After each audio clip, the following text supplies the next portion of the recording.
Hey, Jackie, could you unmute? Thank you, Lonnie. Good evening, everyone, and welcome to our South Line Working Group for Project Connect. Bienvenidos a todos a nuestra reunión de la línea sur de Project Connect. Si quieren participar en español, deberían estar escuchando traducciones al español en vivo en este momento. Si escuchar esta reunión en español, haga clic en el botón Interpretación en la parte inferior de la pantalla y seleccione la opción en español. Para participar en la sesión de grupo en español, por favor, agrega las letras ESP en la parte delante de su nombre en Zoom.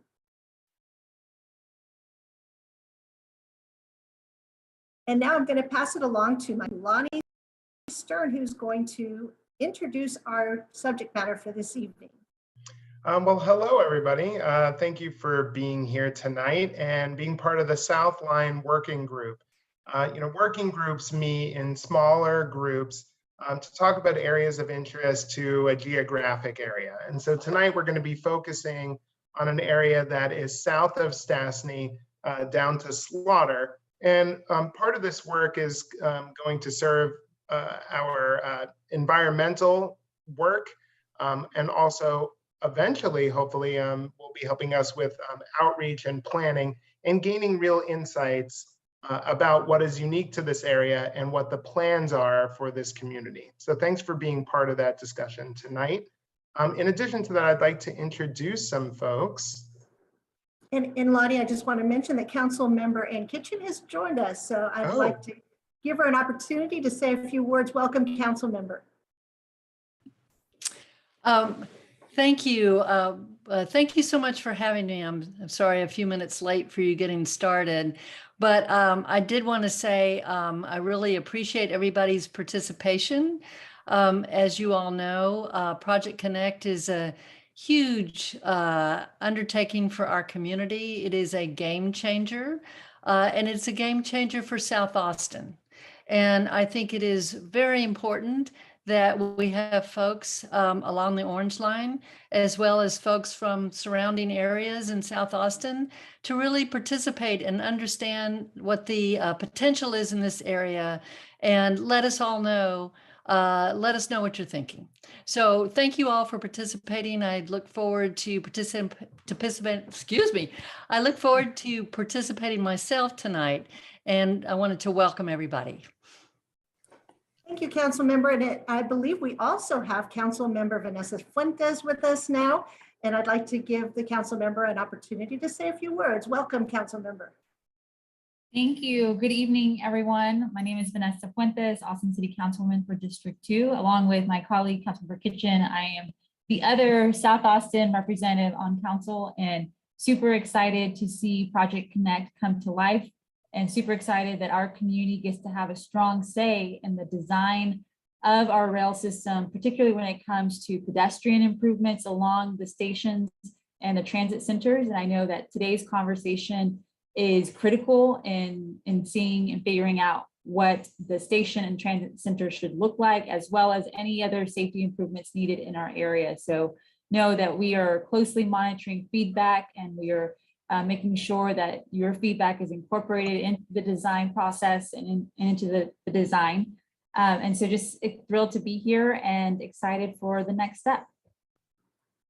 Thank you, Council Member. And Lonnie, you can take it away again. Oh, well, thank you so much for being here and helping to set the tone. And we were just ready for introductions, so it was the perfect time to introduce our council members. In addition to that, there are some staff in the background that I'd like to bring out tonight. I think you've met Jackie Nierenberg, but in addition to that, Vikram Sinha is here tonight, and you might open your camera and say hello. Thanks. And I think Isis Hernandez is here tonight, and she'll be helping us with the walkthrough of our engineering drawing in a bit today. And then Sophia Ojeda, who is a chief engineering planner with our Orange Line as well. For tonight, we're going to conduct this in kind of two parts. We're going to have a bit of a walkthrough of the actual engineering design. So we're going to take a look at that view, and we're going to go from Slaughter to William Cannon. And then we'll have a bit of a group discussion about that. And it'll be sort of like being on the radio. And we'll open up your mic and you can call in and speak and let us know your thoughts. Then we'll return back to the engineering drawing and walk through the section from William Cannon to Stasny. And then again, open up the mics and get Q&A. Now, for some of you, you may not want to be on camera. And don't worry about that. We're not going to be opening up the camera. We'll be opening up microphones.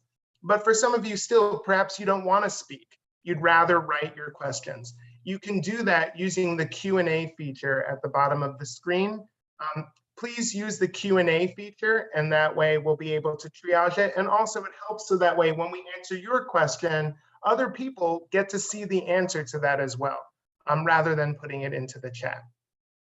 And then finally, I just want to recognize that we want to recognize all voices that are here today. And we want to make sure that there's time for everybody to participate if they want to. So if you want to be able to speak later in the program, we'll have an opportunity to raise your hand. But we want to make sure to be inclusive and not just hear from one or two people when there are other people on the line as well. We're going to try to get to all of your questions tonight, and certainly we will do our best to inform you on the topics that go into this and future meetings. So now I think I'm going to hand it off to my colleague Vikram Sinha, who will take it from here. Vikram. Hey, thank you so much, Lonnie. Thank you for joining us tonight. Really happy to be talking about the South Line. So why are we here tonight? Well, the population in Austin is going to double by projections. And so with this large influx of people coming into this great city, we need to think of new ways for how are they going to get around, how are they going to travel. And so Project Connect is going to help address that growth in population in Austin. In 2019, the Austin City Council approved the Austin Strategic Mobility Plan, which aims to keep the number of cars constant while growing our population by an additional 2 million people. You'll see that as we go through the design drawings, this is where policy rubber meets the road, and that we are designing to a variety of modes and for all roadway users. So this is the Project Connect program components. Here you can see a new light rail system, a transit tunnel under downtown that would help to make everyone's trip faster, an expanded bus system with 4 new Metro Rapid routes, 9 new park and rides, and 11 pickup zones, and a transition to a zero emissions fleet. Really want to emphasize how much of a commitment this is to all of Austin, and especially the area of South Austin. Next slide. So the value proposition of transit. On your left, you see a roadway without any dedicated transit way, and that roadway would be able to move 126 people through each light cycle. 80 of those folks would be traveling in transit. On the right-hand side, you'll see a roadway with a dedicated transit. That roadway would carry 235 people, and that would carry 204 people in transit. So thereby creating a higher throughput of people on the roadway with a dedicated transit lane. Next slide, please. Thank you. So Project Connect reflects the community's values. We believe strongly in opportunity and equity. We believe that Project Connect will help create thousands of good local jobs and provide more access to healthcare, education, employment, entertainment, and essential services. It will also create and maintain more affordable places to live. It's designed to help us all move forward to a future without limits. We're also looking at environment and sustainability. There is a shared passion in our community for the environment. That's why a commitment to environment and sustainable practices are core to Project Connect, including a zero emission fleet. We will lean into the challenge to conserve and protect natural resources in the decisions we make. And then innovation and technology. Technology and innovation inspire much of who we are as a region. Project Connect will embrace that spirit, making transportation smarter, more efficient, enjoyable, and easier to use. Next slide, please. So here you see a artist's conceptual rendering of what the street could look like. Just working our way left to right on the image. There is a brand new sidewalk, a dedicated bike path, a tree zone, car travel lanes, the light rail guideway with the light rail on it, a center platform for the station, the light rail headed in the opposite direction, as well as traffic, and again, another tree zone, another dedicated bike space, and new sidewalks.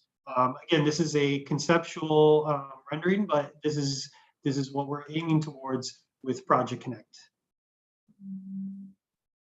Next slide, please. So key milestones. Right now, we are at the point where we have completed our 15% design, and we have entered FTA, or Federal Transit Administration project development.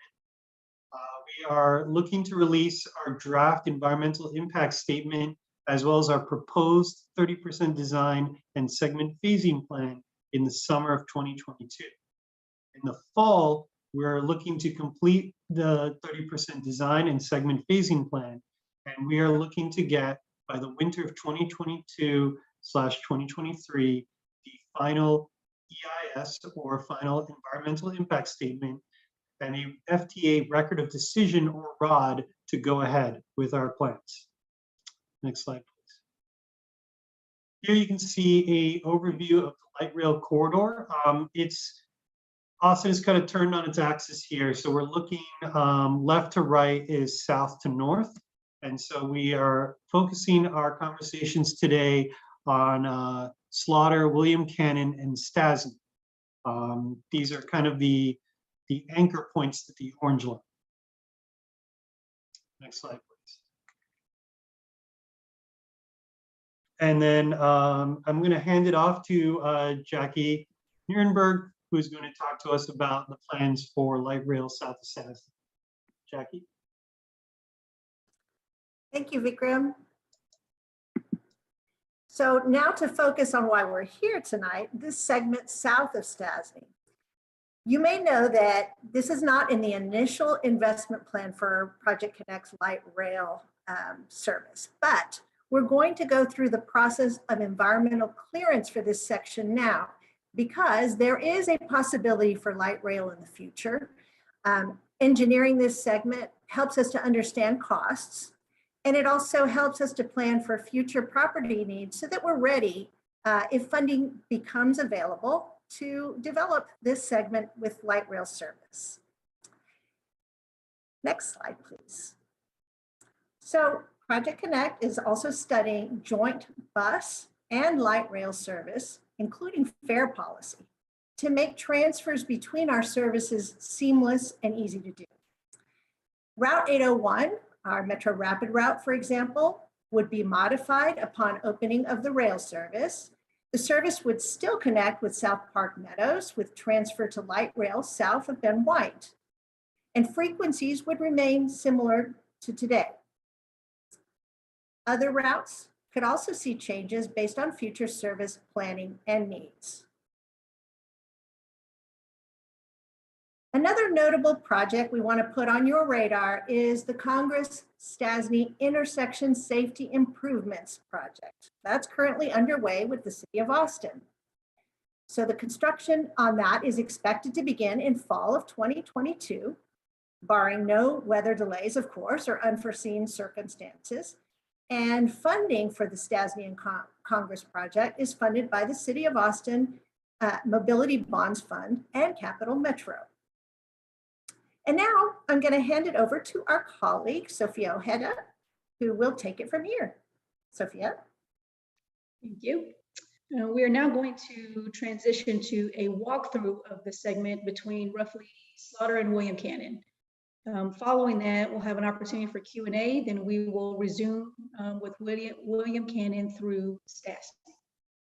Next slide. So before we dive into the design, we do want to orient you to what you're about to see in the engineering drawings. North is to the right, south is to the left. The northbound tracks are red and the southbound tracks are blue.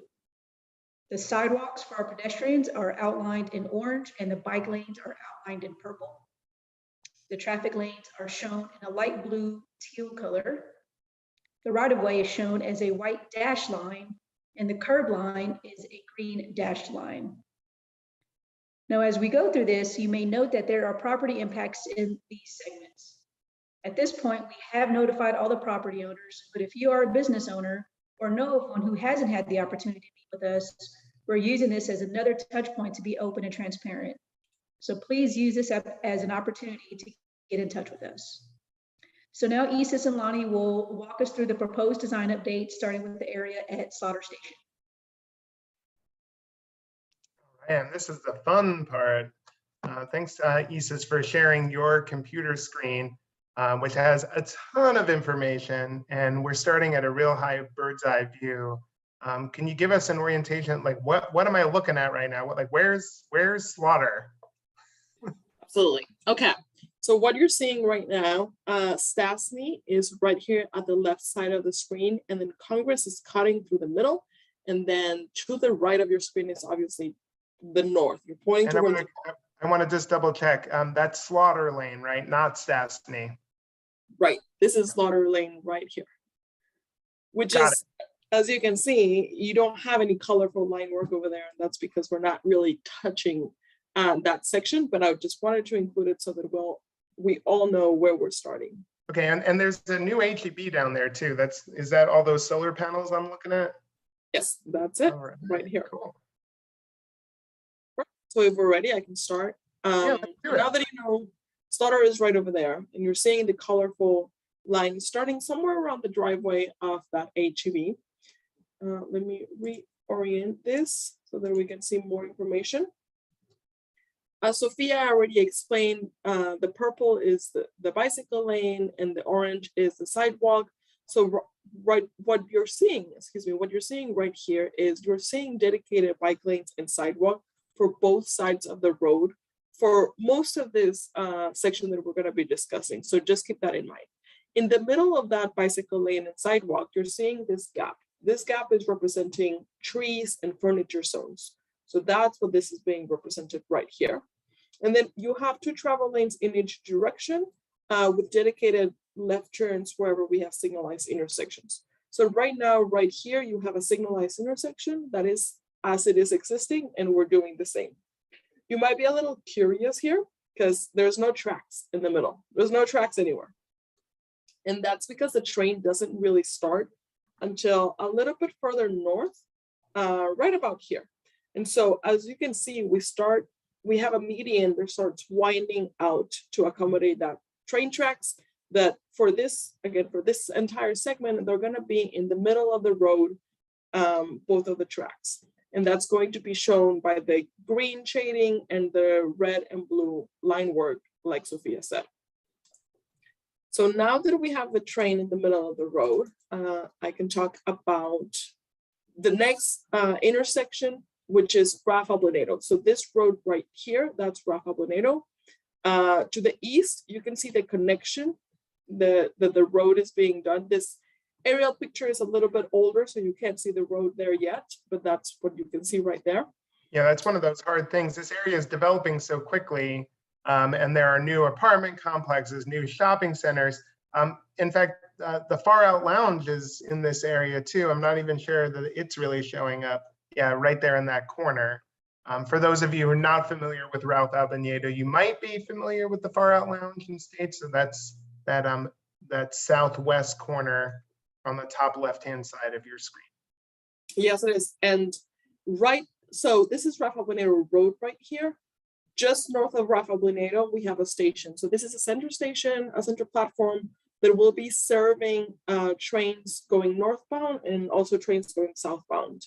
So you can see there's a signalized intersection here with pedestrian crossings. So if you're crossing as a pedestrian, you're going to be able to access the station through there. But you can also access it through the other end. So in the north end of the station, we have another pedestrian crossing, as well as two. These blue boxes are showing proposed bus stops. So you're seeing one bus stop in each side of the road. And so that's going to provide ideal connectivity to that station here and the pedestrian crossing along here. So Isis, can you, I'm starting to see some right-of-way impacts here. Could you point out where the current right-of-way line is versus the future proposed right-of-way line? That'll make it a little easier for people to see later on in the line. So the white dashed line that you're seeing along Congress, that is the existing right-of-way line. And then the blue dashed line right here, that is representing the proposed right-of-way line. We don't have proposed right-of-way everywhere. We have it in some spots. You're not going to see it everywhere, I'm sorry. For example, yes, you can see some proposed right-of-way right here that is being shown in blue. And then we also have some right-of-way shown in the south end as well. You might be asking, why are we not showing it right here on the northwest corner? Because it seems that we also have some impacts there, and that's because we have a park and ride along these properties. We don't know exactly the details of the parking ride yet. We're working on it. We're trying to figure out exactly how it's going to look like. But at this moment, we know that these are the properties that are going to have that park and ride. And so you can see that there's the blue shading, or the blue line work, I'm sorry, goes around these properties, and that's where the park and ride would be. You can also see that the Rafa Buenedo Road to the west of Congress has some beautiful line work, I would say, and that is representing some improvements for Rafa Buenedo. So in order to provide access to that park and ride, we are proposing a signalized intersection here, as well as dedicated share use paths for connecting pedestrians and cyclists from that intersection to the Congress and Rafa Buenedo intersection. Great, I appreciate that, especially since we don't know how many housing units are going to be in this area in the future. Yeah, it's still a work in progress. All right, let's keep heading north. Let's do it. Okay, so as we can continue north, you see also a driveway, excuse me, a driveway for that park and ride, and a dedicated right turn. Besides that right turn, we have 2 traffic lanes in each direction. Something to keep in mind is that for the entire corridor, you're not going to be able to take a left wherever you want, just like it is right now. You can turn left wherever, you're free to do it. In the future, it's not going to be like that. There's going to be some barrier that is going to protect that left turn to happen anywhere, and that's for safety reasons. That's to protect also the equipment and things like that. So left turns will have to be made in signalized intersections. So unless there's a signalized intersection with a dedicated left turn, there's not going to be left turns allowed at that point. So the intersection to the south is Rafa Buenedo. This intersection, well, maybe rephrase that. This pedestrian crossing right here is not going to allow for those vehicles turning left. It's just a pedestrian crossing. And so the next— I wouldn't say it's just a pedestrian crossing. I mean, people who want to get to that platform are going to be very excited. So is that going to, does that mean there'll be a pedestrian hybrid beacon there so that way you can access it from that crosswalk? There's going to be more of a signal probably. We're still trying to figure out exactly how that will look like exactly. But there's going to be some sort of traffic control that is going to stop vehicles for pedestrians to cross, and also stop the trains, because the trains you're also going to be crossing the trains if you're a pedestrian crossing there. Yeah. Further north on the line, I'm seeing this little X that's in the middle of the rail right of way there. Can you explain that a bit? Yes, let me zoom in. I also want to talk about the driveway. So you're seeing a driveway right here that is not showing the existing driveway. And that's because we're coordinating with site developers to try to accommodate the driveways where they're showing them in any approved site plan. So that's why you're seeing sometimes driveways that are not exactly what it is right now, or they might be under construction. And yes, Lonnie, we do have an X right here. This X is just representing some special track work for the train. You know, we don't have a lot of details right now either on those little tiny details, but we know that there's special track work that is going to be around here, along with 2 bus stops on each side of the road as well. Great. More bus service in this area is definitely needed. Absolutely. As we continue north, we have the next signalized intersection, which is Foremost. So this intersection has dedicated left turns. If you're traveling north or south, you're going to be able to take a left here, as well as accommodates pedestrian crossings. And similar to the intersection further south, this has also bus stops on each side of the intersection.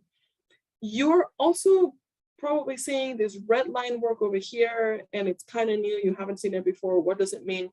So this red line with the triangles on it is representing retaining walls. So there's either a retaining wall right there, or right now, or because we're pushing back onto the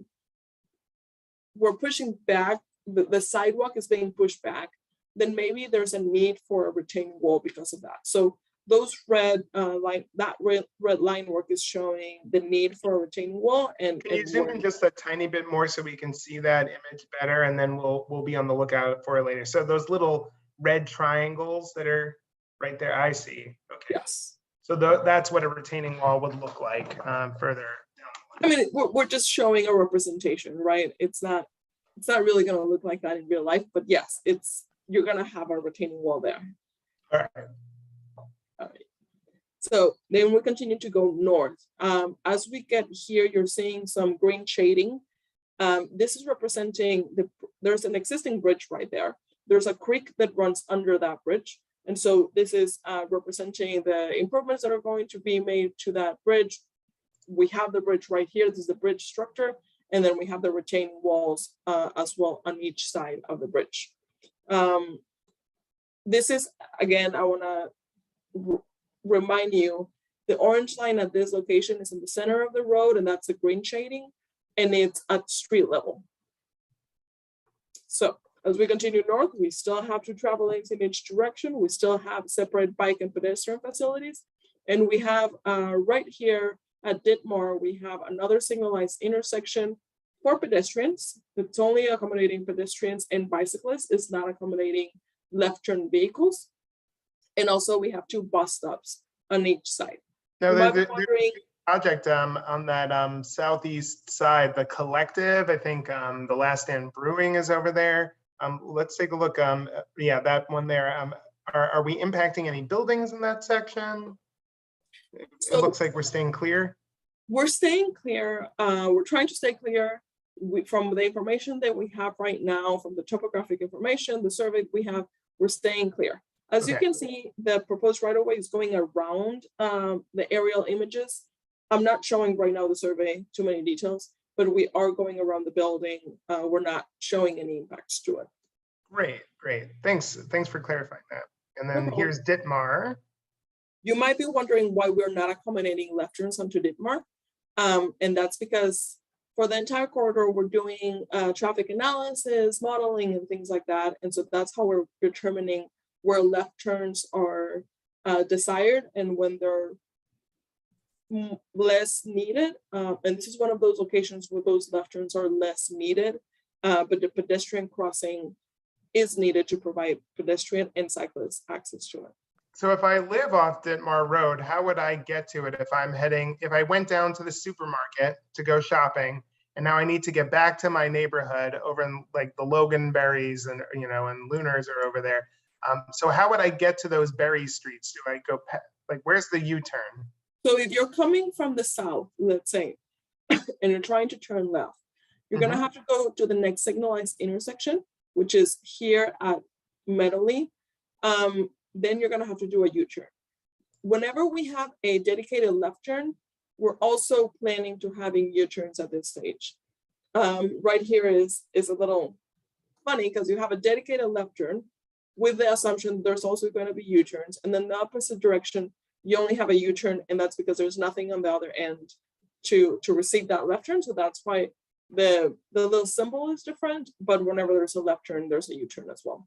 Okay, so that's real helpful. Meadow does connect to that same neighborhood, and Ditmar, that's a smaller neighborhood collector street. But again, if you decide to go to the supermarket from that neighborhood, you can indeed get home by using that U-turn further up at Meadow. Okay, thanks for clarifying that. You could use the intersection on Meadow, or go, if you're going in the opposite direction, you can go and do a U-turn at Foremost, and then you'll be able to turn right onto Ditmar.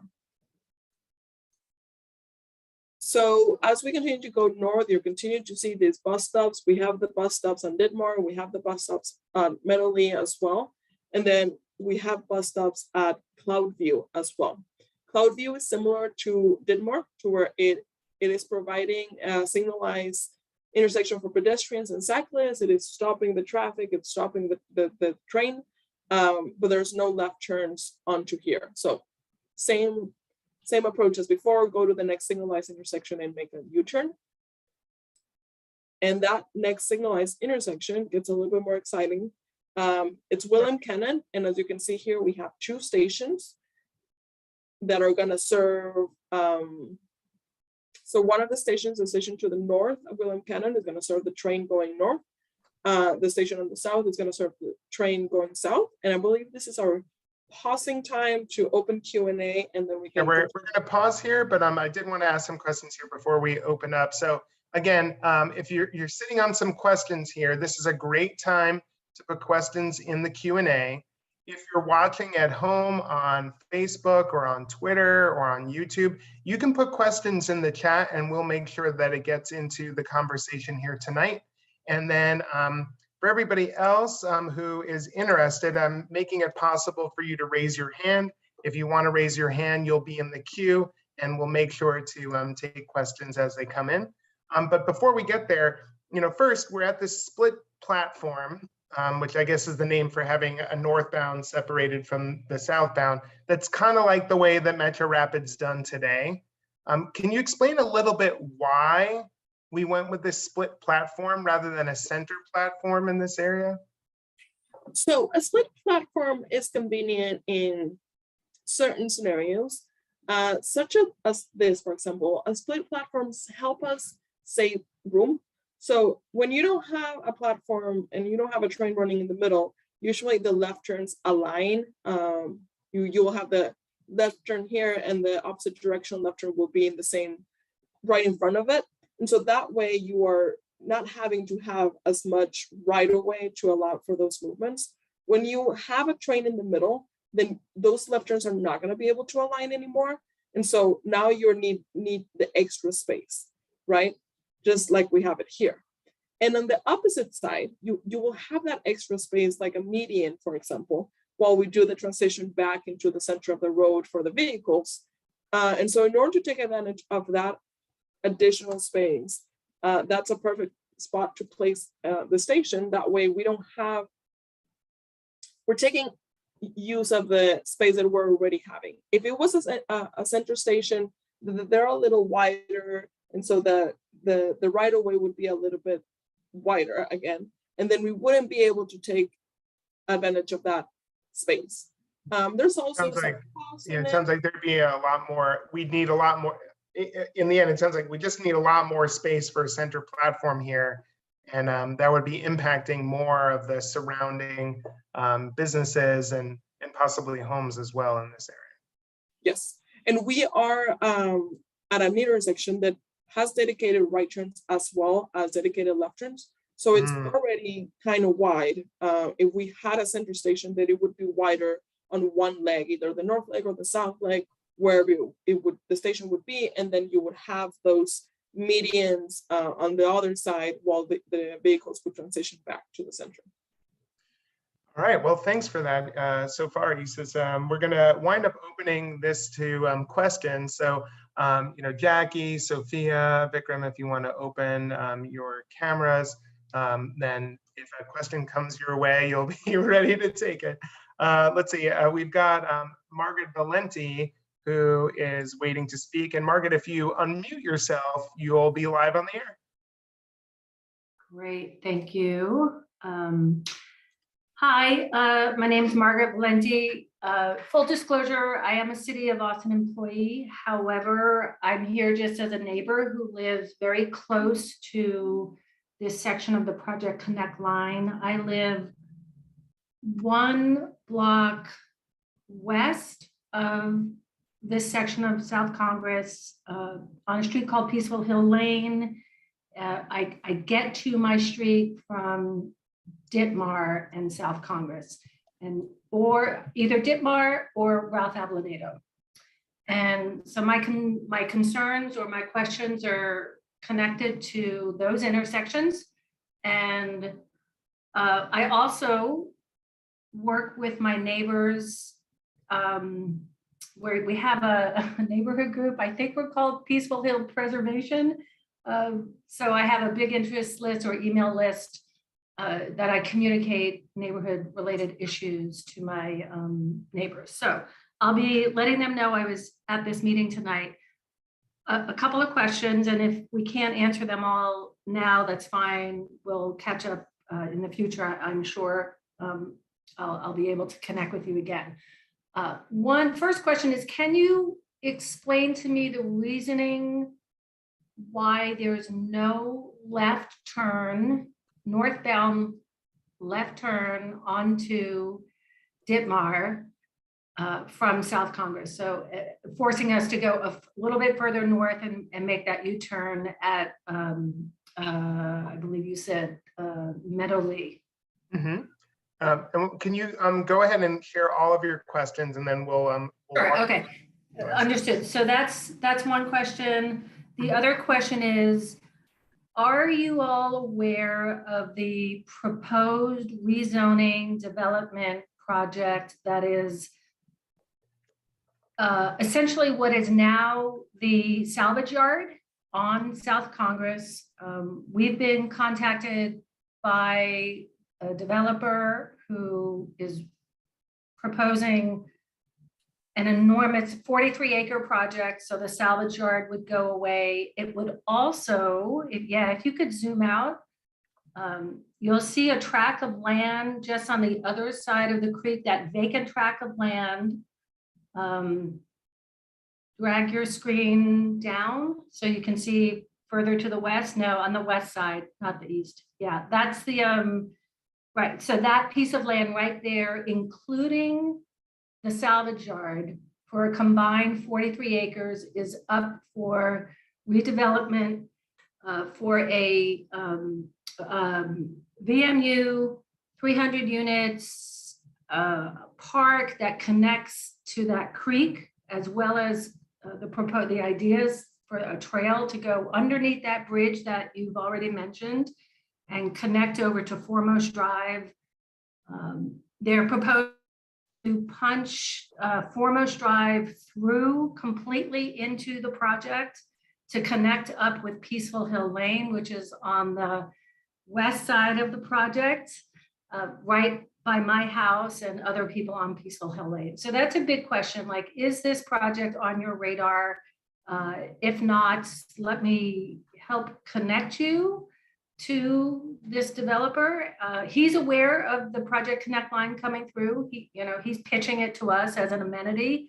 Some of us think it is, some of us don't. Okay, so that's my second question. And you have one more?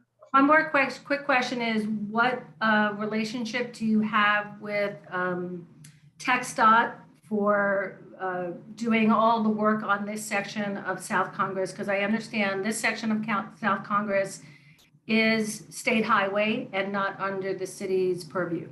Those are my 3 questions, thank you. Yes, thanks for those questions. I'm going to do my best to recap, and if I get some detail wrong, Margaret, then you can always let me know using the chat. The chat is only to hosts and panelists, but you should be able to reach in, and if something big is wrong, you can always throw it in the Q&A if you want, and we'll address that too.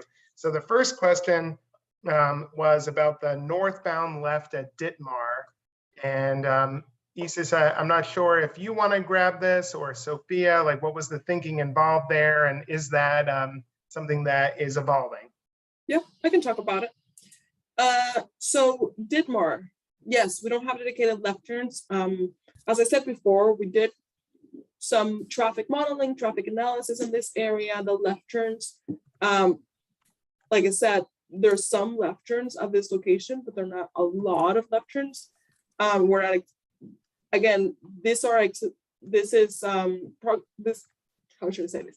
This project is working, it's developing. So at this moment, we're not showing left turns. We're not anticipating the need. Isis, I'm so sorry to interrupt you. I just want to jump in here. So this is actually a discussion that ATD and AECOM has had, and this intersection will be all movements. I just wanted to jump in and kind of remind about that recent conversation that we had, that this intersection is going to be fully movement, left turns, not just right in, right out.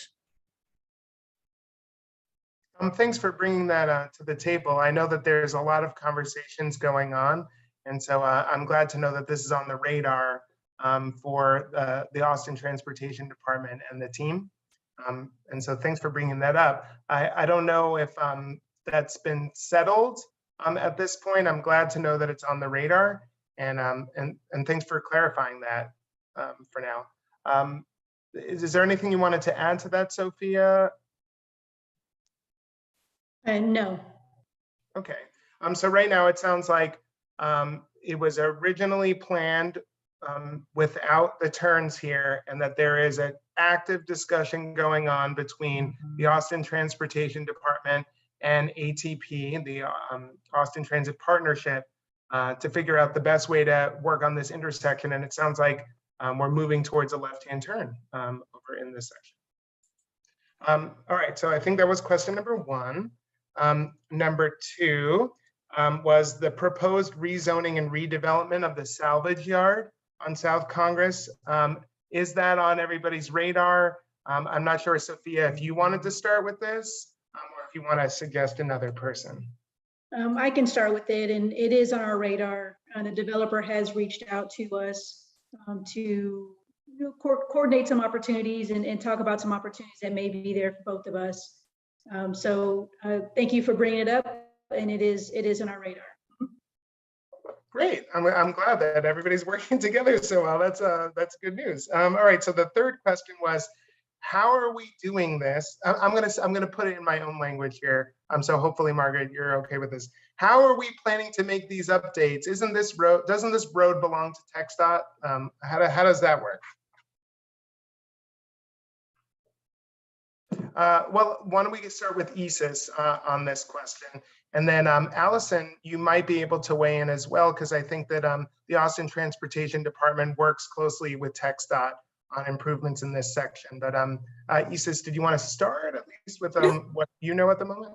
Absolutely. We're coordinating with TxDOT right now to, they're part of this review process. We're coordinating with them. So they're aware of everything that is happening on this. And you're right, this is TxDOT right away. Yes. I don't know, Allison, do you have any other intelligence about conversations the city's been having in this section? I'm sorry, can you just repeat what the gist of the question was? Sure. When you go south of Stasny, there's a concern that the road is really a TxDOT highway, and that while there are proposals for sidewalks and bike lanes, that it's really a TxDOT decision. And so the question was really wondering, how will we be able to guarantee this? And so I was wondering if the city itself was having conversations with TxDOT in that right of way. I'll echo what Isis said. There will continue to be conversations about that. And yes, it is TxDOT's jurisdiction. So we all come to the table on that.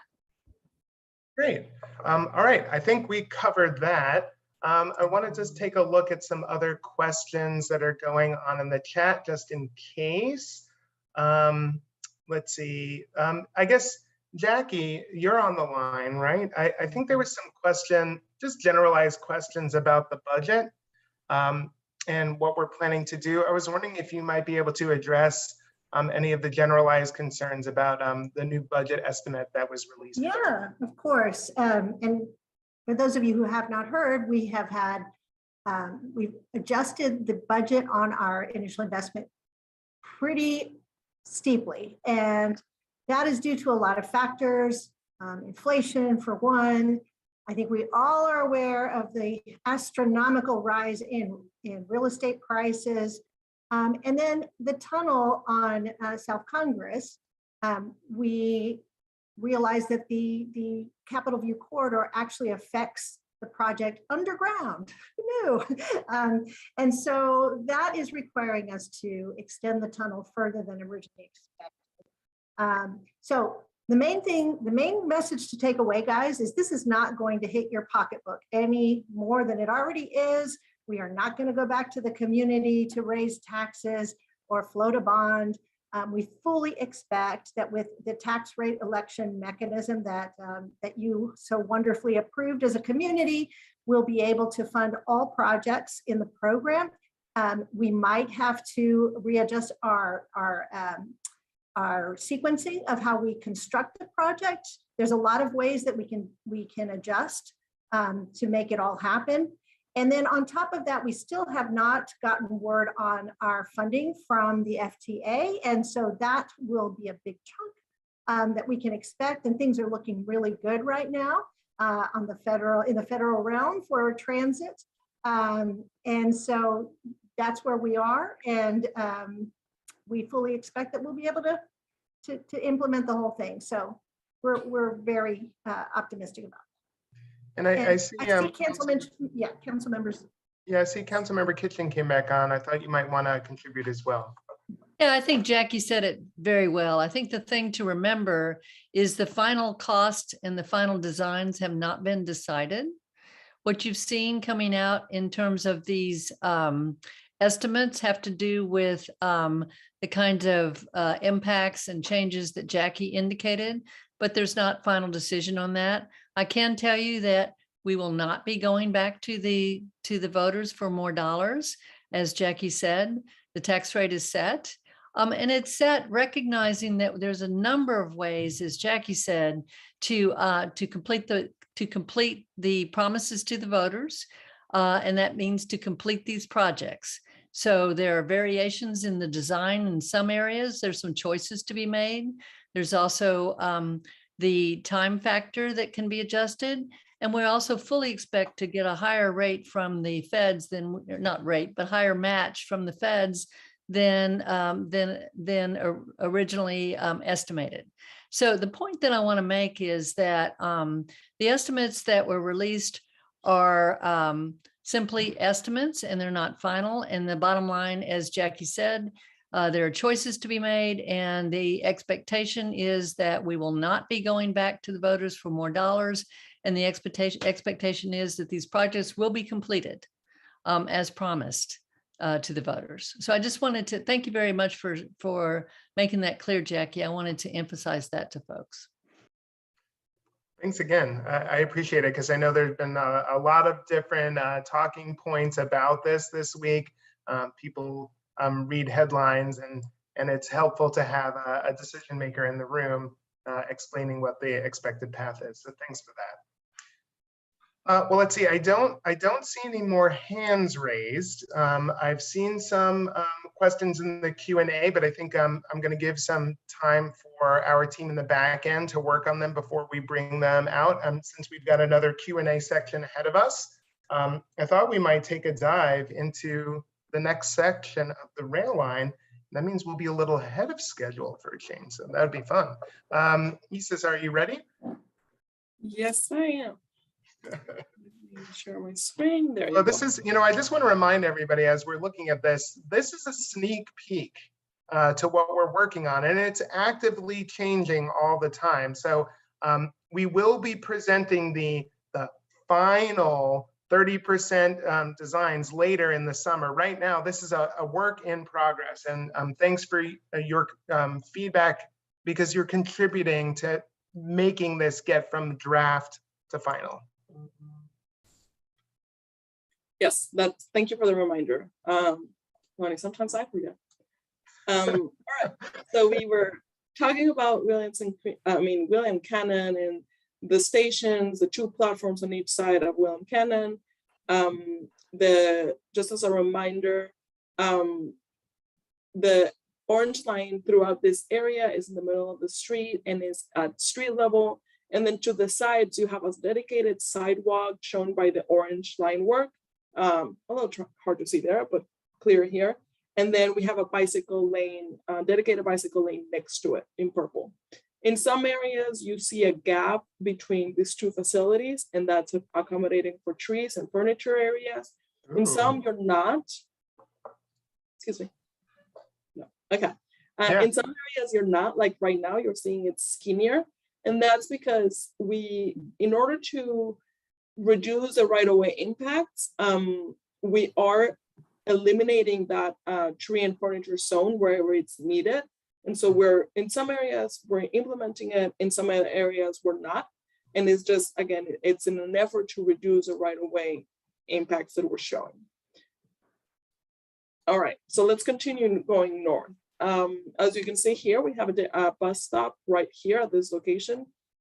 Something to remember, or something to point out at these locations for the station, is that these stations are going to be accessible for pedestrians through William Cannon, with the option of adding more of a pedestrian beacon as the design progresses to cross one leg of the intersection. That's still being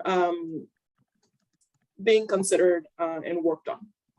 So as we continue north, we get to next signalized intersection with dedicated left turns. And you have 2 signalized intersections here close together, both with dedicated left turns, both for North Bluff and for Eberhard. And then we are seeing some changes to North Bluff that are a little bit different. So for yeah, so I see these, so Circle S, I know heading down towards either the library or Little Darling. And for some people, this is a way to divert off of Congress altogether. So a really important neighborhood connector. And then North Bluff, lots of multifamily housing further down. And isn't there an elementary school somewhere in this area too? I think so. So because they are very important, that's why both of these signalized intersections are being maintained, and why we're proposing the designated left turns, because like you pointed out, there's a lot of traffic going in and out of these streets.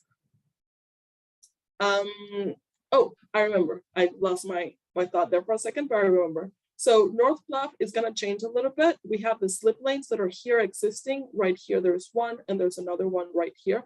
Wait, so what's a slip lane? This came up last night. So can you just slow down? I know what a sidewalk is. I know what a bike lane is. What's a slip lane? So these slip lanes are basically right turns, dedicated right turns, but vehicles don't have to stop. As you can see right here, there's a sidewalk crossing. Vehicles don't have to stop to have those pedestrians cross. And that's why it's a little bit of a safety concern. That's why I know the city is evaluating slip lanes throughout the city. And so here we're replacing the slip lane. It has a dedicated right turn, but it's no longer invading the pedestrian and bike environment. Yes, that's a great way to explain it. Yeah, I didn't do a great job, but you did. And yes, so this dedicated right turn is still going to be proposed right here for North Bluff, but it's not going to be the same configuration that has some safety concerns when they cross with pedestrians.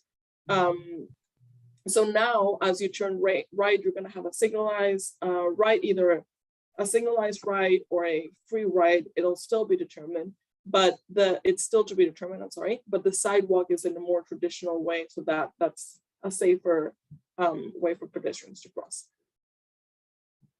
As we continue moving north, our next signalized intersection is Little Texas. North of Little Texas, things get a little bit more exciting. Things are changing. And so I'm going to spend a little bit more time talking about it. So in Little Texas, we have a signalized intersection with left turns on both sides, and we have bus stops as well on both sides. And that's where Same. the Metro Rapids are currently, right? Those Metro Rapids stations there. And there's a ton of multifamily there.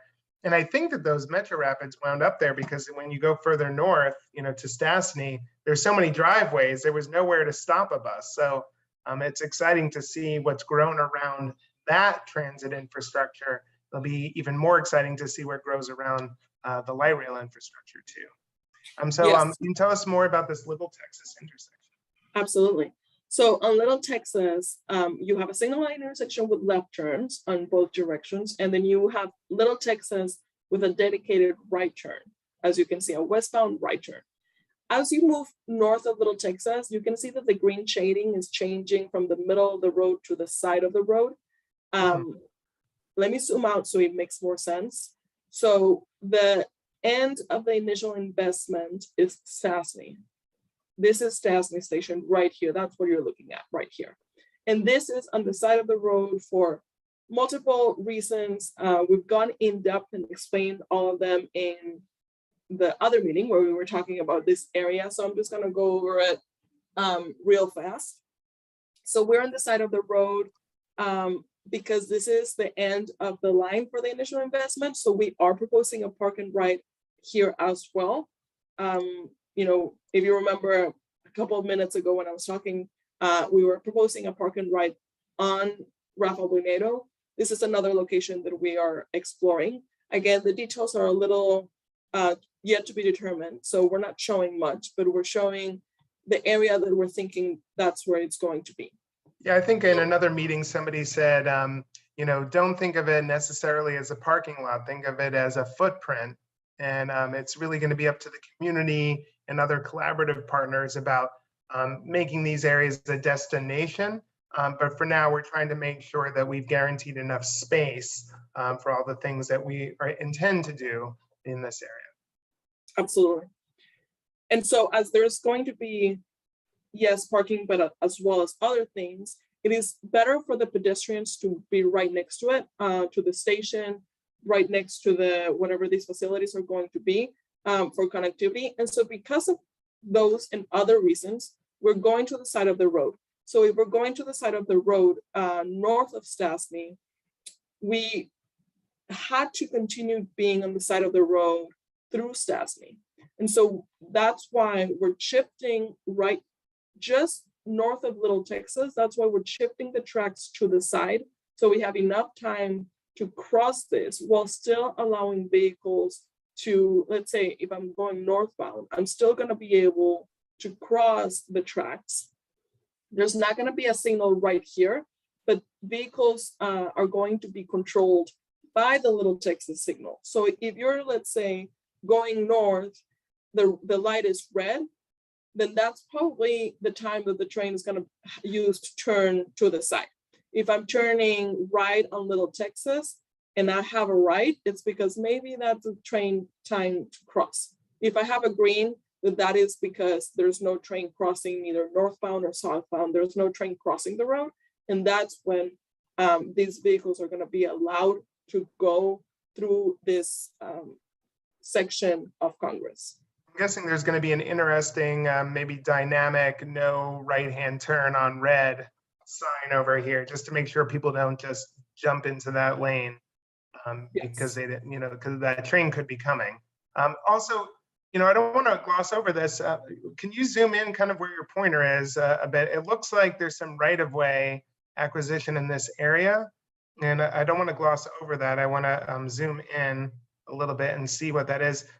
You know, I know there's a 7-Eleven there, and there's like a used car dealership there, but there's also like a creative office suite in this area as well. And so again, you know, just considerations that as the street widens, there will be some impacts, but it doesn't look like housing impacts in this section. Right, there will be some impacts, and also we have to consider access to these businesses. So as I mentioned earlier, vehicles are not going to be able to turn wherever they want, and that's for safety reasons, right? You don't want the train coming when the car is turning. Trains don't stop as fast as cars, but you know, so that creates some safety concerns, right? And so when we have the train running on the side of the road, we have to worry about, okay, how's the access going to be to these businesses? So at this moment, we're being conservative and we're showing some impacts here. But again, we're still evaluating all of these impacts to these properties. How are these properties going to be impacted because of the widening of the road, because of the tracks shifting to the side, etc. Okay, and this is where your walkthrough ends. Is that correct? That All is right. correct. I know that we've got some questions going on here, both in the chat and also some folks have their hands raised. Again, this is a reminder, if you have questions, put them in the Q&A feature. If you're watching on social media, you can put it into the chat and we will bring it into the conversation tonight. And for those of you who would like to be on the air, you can choose to raise your hand, probably using that symbol at the bottom of your screen, and get in line for that.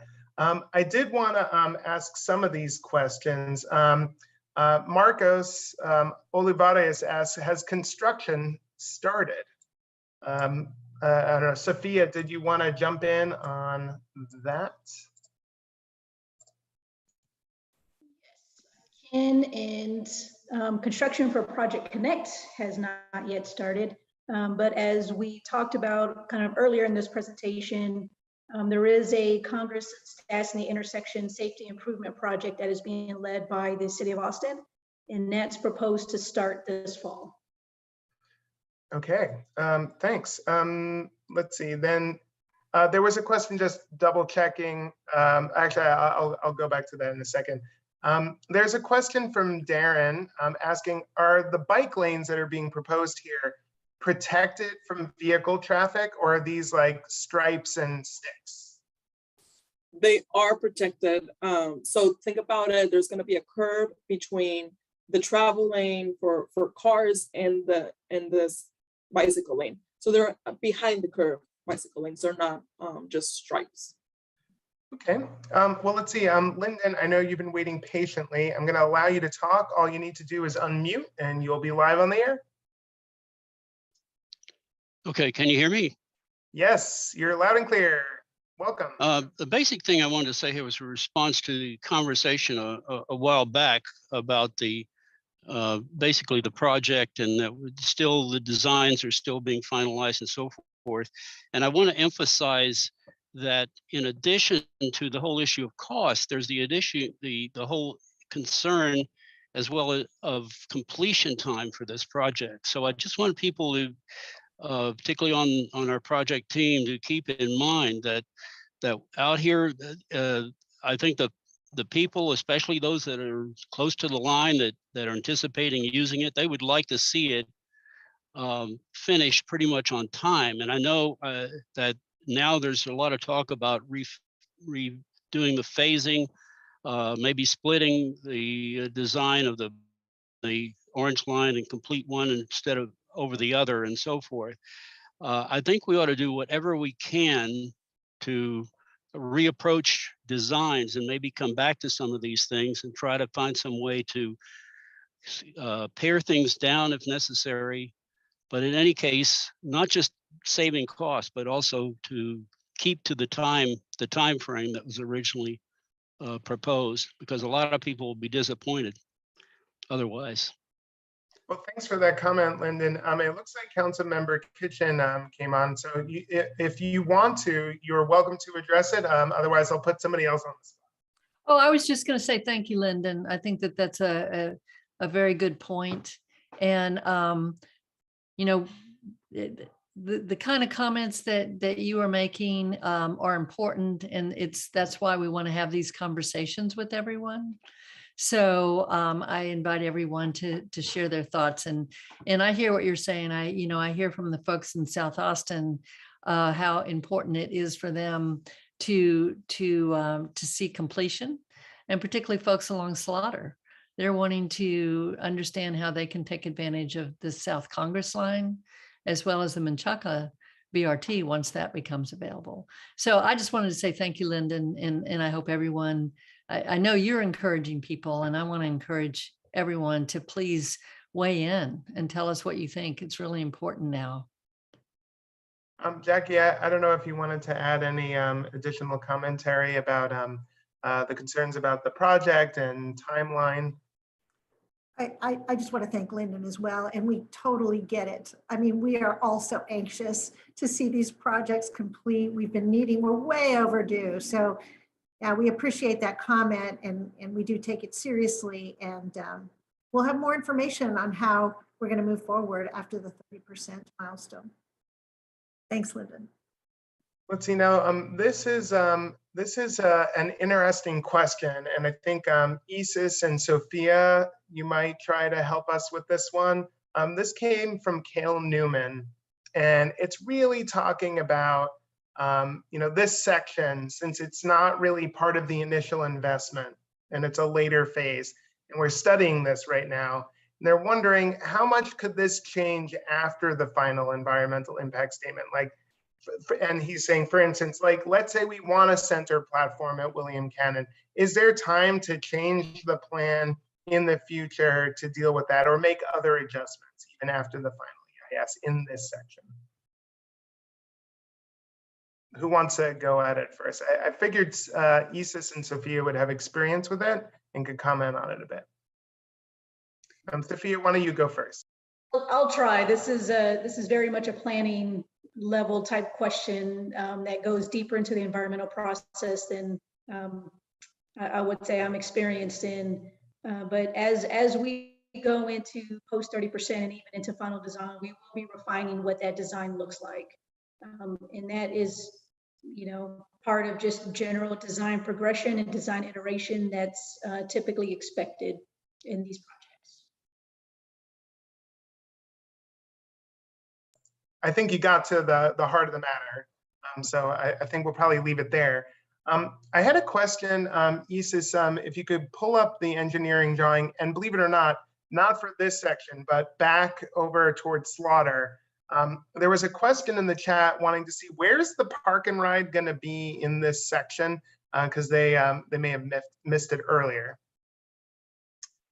So again, I know we were just talking about the William Cannon section. We're going back to the first part to answer a question about the park and ride location. So there's Ralph Albanedo, and you're showing north of it where the park and ride facility could be. And he says that you were talking about it being part of a larger development, right? I'm not sure about the larger development part. Maybe I didn't express myself very clear, but there is, just like before, where we don't know exactly how it's going to look like, but we know the area that it's going to be in. And maybe that's what I was trying to say.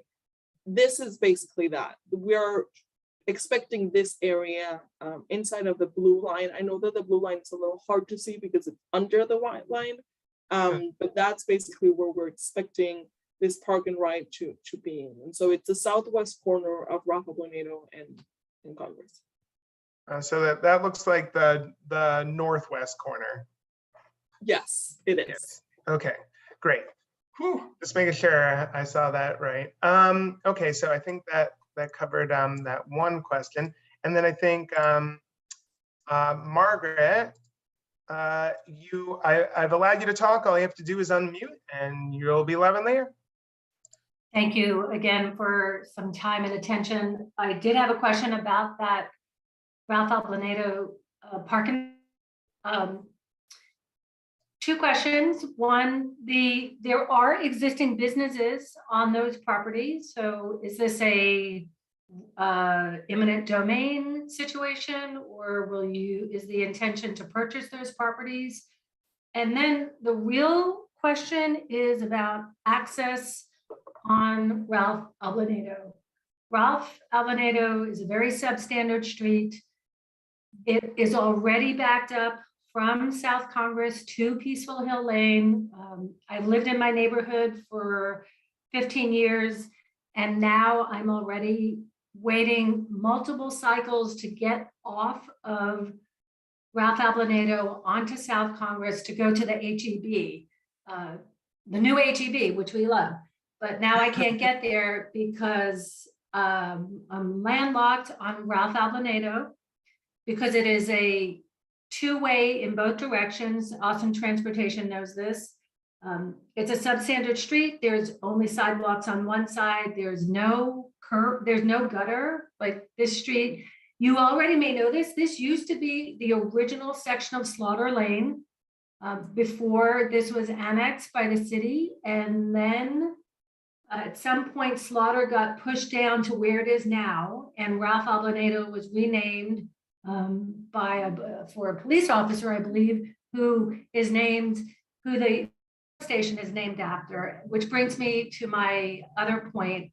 This street has a police, fire, and EMS station, which I have been stuck in traffic when those vehicles have tried to get out during an emergency. There's no place for the cars to go. There's no safe right of way at certain points of that stretch. There's no place for us to safely pull aside so these emergency vehicles can get to Congress Avenue, to South Congress Avenue. So I know we are already in the neighborhood talking about this concern and how backed up it is. And I see Allison just turned on her screen, so I think she might have an answer. Thank you for listening. Yeah, well, thanks for your questions. And also, I want to recognize that for a lot of people who are here today, it's not just you represent a larger neighborhood area. So thank you for taking the time to make a deep dive here and really make sure that we're thinking of everything that all of your neighbors would have asked if they were here as well. And so I see Allison is there, and also Isis, you may want to show the street section again on screen since there were some updates. I don't know, Allison, did you want to contribute about what's happening at Ralph Ablanedo at the moment? I wanted to just jump in and say that we definitely appreciate the feedback, and we know as Austin continues to grow and traffic continues to increase that there's growing pains with that, right? Like our street network is finite for the most part, and our opportunities to expand roadways in the way that may better help to move traffic along a street like Ralph Ablanedo are limited. But it certainly is important for us to hear from people who live and breathe and use the street every day. So as we go forward and as we have planning initiatives and opportunities to select projects of that scale, because it is a large scale project as far as any kind of significant expansion to Ralph Ablanedo, we've got that feedback in mind, right? Like we have that as something to inform our process. And in the meantime, there are things we can look at as far as, is the signal timing as optimized as it could be, and so on. So that's another reason why it's helpful for me to hear that, so I can get with our arterial management division and see if there are any adjustments within the parameters of what we can do at this time that might help. And then Isis, I'm not sure if you wanted to just highlight again, at least the plans improvements from what's there currently. And then, again, this is a plan made in clay. There's nothing in stone yet. So based on what we're hearing tonight, that is going to influence what those final recommended designs will be. But could you just give us one last talk about some of the updates in this section? Absolutely. So let me zoom in a little bit. Well, let me zoom out again, actually. So right now we're showing a driveway for that park and ride that we were talking about right over here. We don't know exactly where it's going to be, but we're assuming somewhere around this vicinity is probably realistic. We're trying to be as far away from this signal as possible, from the Congressman Ralph Ablanedo signal as far away as possible, to allow for those vehicles to clear the intersection. So that's why we're considering that signal where it is. That signal will provide access to the park and ride, but also, let me zoom in through here, we're also providing a dedicated left turn for the vehicles coming from the west, going into that park and ride, and also a dedicated right turn for the vehicles coming to the east, turning right into the park and ride. Something else that we're doing for this section of Rafael Pinedo is, I heard you saying there's always only sidewalk on one side of the road. We are proposing to add sidewalk for both sides of the road. So you're seeing the orange shading or the orange line work on both sides of the road. Something else that we are proposing is we are proposing a curb and a gutter for this section.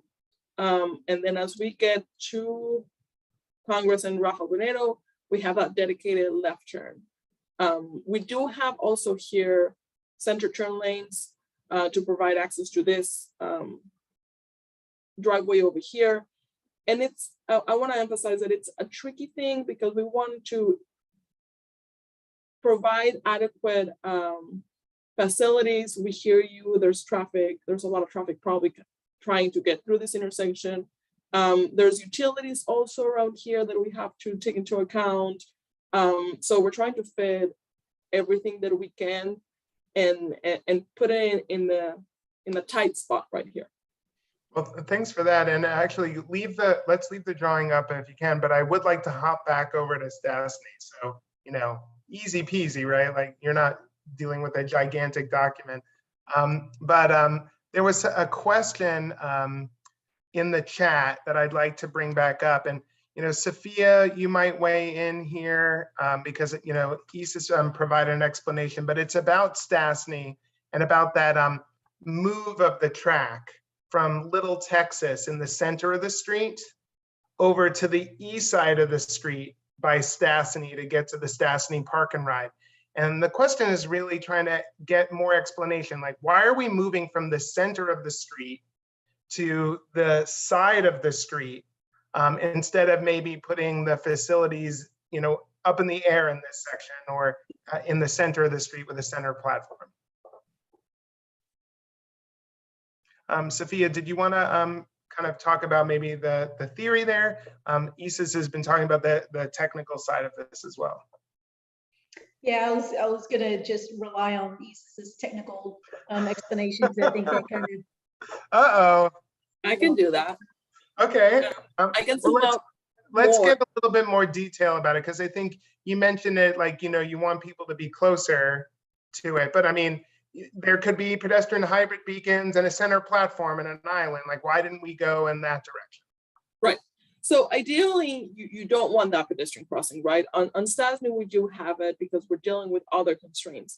But let me talk about the constraints in this area. You know, yes, ideally it's for the pedestrians, but it's not only because of that. So we have a creek right here, a creek crossing, and we have to be high enough on the tracks for the orange line so that we are not inside of that floodplain for the creek. And so in order to do that, we need to go higher than the existing bridge right here. And that's one of the reasons also why we're going to the side of the road and why we're staying on the side of the road up until this location here. Because that way we're able to elevate the bridge and only the track, only the orange line bridge. That way we are also not impacting, as you can see, there's a lot of driveways off of Congress. And so trying to minimize the impacts of those driveways, well, actually by shifting the alignment to the west, we are eliminating impacts to those driveways, right? Those driveways are not gonna be impacted anymore. There's not gonna be any impacts to any of those properties. So that's another reason why we're going to the side of the road for this creek crossing right here, and there's another creek crossing right here. So that's an important reason why we're going to the side. Thanks, I appreciate that most sincerely. It provides a little bit more clarity about, you know, a lot of times it seems like there's only one answer, but there's actually so many different factors going into these decisions. And you can see that partly by the mix of people that it takes to produce one of these meetings where you've got the city and you've got Cap Metro and you have Austin Transit Partnership and different consulting teams as well as TxDOT and the people who aren't in the room tonight. So thanks again for providing some additional backstory there. And I want to add to that, and I want to say that why are we staying on the side until Little Texas is because we don't have enough space from the station to Stasny to fit the station and do that transition for the train to get to the middle of the road at Stasny. Is that ideal? Yes, it is. But we just don't have enough space. We couldn't fit everything. Again, it's a matter of we're trying to fit a lot of things. And so we couldn't do it. And that's why we're staying also on the side of the road until Middle Texas, where we can cross at a signalized intersection. Well, thanks for that, Isis. And it looks like we're getting towards the end of the hour. I see we've got Margaret, you have your hand raised, and we can take this question, and this will be our last question of the night.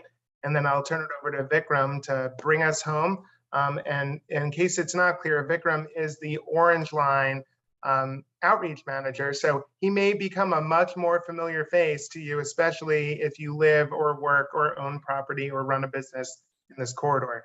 But Margaret, I think you're on the air. Thank you. I appreciate all the time I've had tonight. My last words is really a comment. It was a thought about the northbound, heading north on South Congress, wanting to make a left turn onto Ditmar, my daily lived experience. I truly appreciate the words from Ms. Mills. I see your camera's on. Frequently, those of us in the neighborhood who want to make that left turn are absolutely terrified to make that left turn because of the high speed of southbound traffic. And I would expect that once a signal gets to that intersection, that we would be more likely to take it, to use that intersection, and we would appreciate it. It is truly the easiest way for those Berry streets to get in and out of the neighborhood, and those of us on Peaceful Hill at the northern end of Peaceful Hill, those of us closest to Ditmar, really use Ditmar as that cut through to South Congress, to our homes. So I appreciate the consideration to put a traffic light there. I think it's a highly dangerous intersection. And for those of us who don't want to drive to Last Stand Brewery, which just went in town, we will be able to safely walk across South Congress and walk to a neighborhood bar and have perhaps a community meeting such as this in real life with a beer. And with that, that's all I have to say. Thank you very much. Yeah, I really appreciate that. And just a couple more things is Ditmar is a very important street as far as connectivity goes. And something I always say is, or I say often as overseeing the South area is connectivity in the South is lacking, right? There's only so many ways to go. And all the more reason that we need to consider the access at an intersection like Congress and Ditmar very carefully. So basically just wanted to thank you for that and appreciate it. Oh yeah, thank you for those comments. I certainly appreciate that experience. I have also tried to take the bus over there visiting friends on Ditmar. So thanks for that comment tonight. And now I'd like to turn it back over to Vikram Sinha to walk us through other ways to get involved other than just watching this broadcast tonight. Hey, thanks so much, Lonnie. Thank you, Isis, for walking us through the corridor as well. So next steps from today, we'll be having the last few geographically centered meetings for this spring-summer session. So we're going to have another working group meeting for North Quad, North Lamar on April 18th, Lady Bird Lake Bridge on April 26th, a North Line working group, which is 183 to Tech Ridge on May 2nd, a meeting about the combined maintenance facility on May 10th, East Riverside Pleasant Valley on May 18th, a drag working group, which will be our report on the traffic impacts around the drag on May 24th, and then a working group meeting for Auditorium Shores to Government Center on June 14th. And then also a reminder that we have a virtual open house up right now to weigh in on different themes such as environment, traffic, anti-displacement plans, and connectivity. Please go to our website, www.projectconnect.com/get-involved. And thank you so much for your time this evening. Thank you